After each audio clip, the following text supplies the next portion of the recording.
चलिए आपके पास एक और जबरदस्त क्वेश्चन है, बहुत जबरदस्त। ये क्वेश्चन आपके सामने है, अगर इसको समझ सकते हैं तो इस क्वेश्चन को पहले खुद से ट्राई कीजिए, और कहीं और पढ़ते हैं मोतिहारी में तो उनसे भी पूछ के देख लीजिए कि बनता है कि नहीं। 2007 में ये क्वेश्चन पूछा गया नीट में, और ऐसा ही सेम क्वेश्चन जेईई में भी पूछा हुआ, इसलिए ये बहुत इंपॉर्टेंट है। इसको समझते हैं, बनाते हैं, देखते हैं कैसे बनता है। बहुत सारा कंसेप्ट लगने वाला है, बहुत मजा आने वाला है। स्टार्ट करें। कुछ चीजें आपको याद होनी चाहिए। स्प्रिंग के द्वारा जो भी वर्क होता है, हाँ, स्प्रिंग के द्वारा जो भी वर्क होता है, चलो पोटेंशियल एनर्जी स्टोर होता है स्प्रिंग में, कितना होता है तो आप लोग को याद होना चाहिए, हाफ के एक्स स्क्वायर। कितना होता है? हाफ के एक्स स्क्वायर। चलो, अच्छा, धरती के चलते जो भी पोटेंशियल एनर्जी स्टोर होता है वो कितना होता है? mgh। कितना होता है? mgh। चलिए बनाते हैं, पहले इसको समझते हैं आखिर क्या है। एक वर्टिकल स्प्रिंग है, वर्टिकल का मतलब ऐसे, विथ फोर्स कांस्टेंट के, मतलब स्प्रिंग कांस्टेंट यहां पे कितना है भाई? के है। Is fixed on a table, एक टेबल पे उसको फिक्स कर दिए ऐसे, ऑब्वियसली टेबल पे ऐसे फिक्स किए होंगे। स्प्रिंग ऐसे है। a ball of mass m at a height h above the upper side of the end of the spring falls vertically on the spring so that a spring compresses a distance d, the net work done in the process। क्या question है, क्या जबरदस्त question. ये question आप लोग try कीजिएगा, पहले से समझ लेते हैं। एक है यहां आपको टेबल, चलिए बहुत अच्छा, टेबल तो बहुत गंदा बनाया है, ये रहा टेबल। चलो, ये 4 पाई है, उसमें टेबल हमारा रखा हुआ है। बहुत अच्छा से बना देते हैं टेबल कि लगे कि टेबल है। टेबल है, इस टेबल पे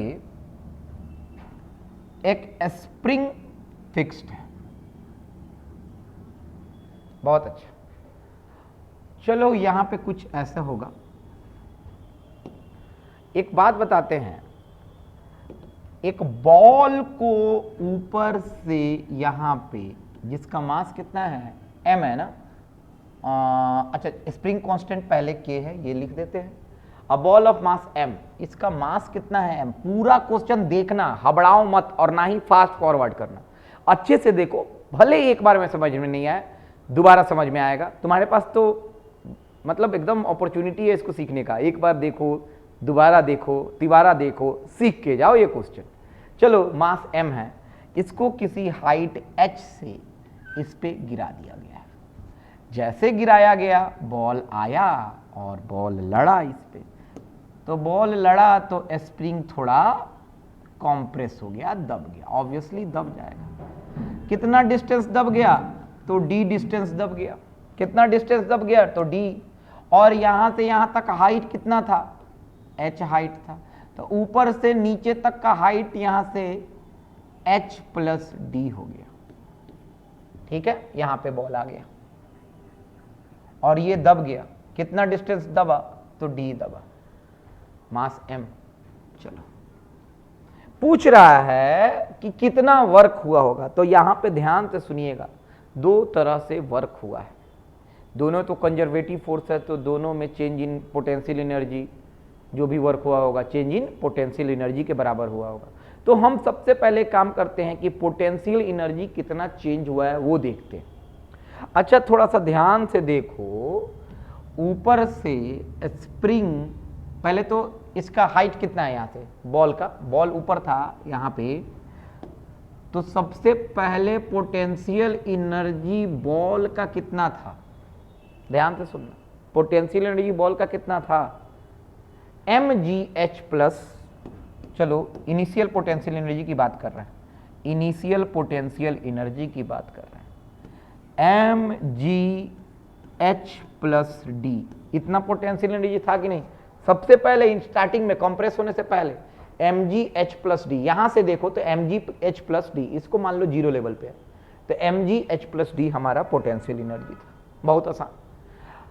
स्प्रिंग अभी कंप्रेस नहीं था, गिरने से पहले कंप्रेस तो नहीं था, तो स्प्रिंग में कोई कंप्रेशन नहीं था, तो उसका पोटेंशियल एनर्जी शून्य था, मतलब स्प्रिंग के चलते कोई पोटेंशियल एनर्जी नहीं था।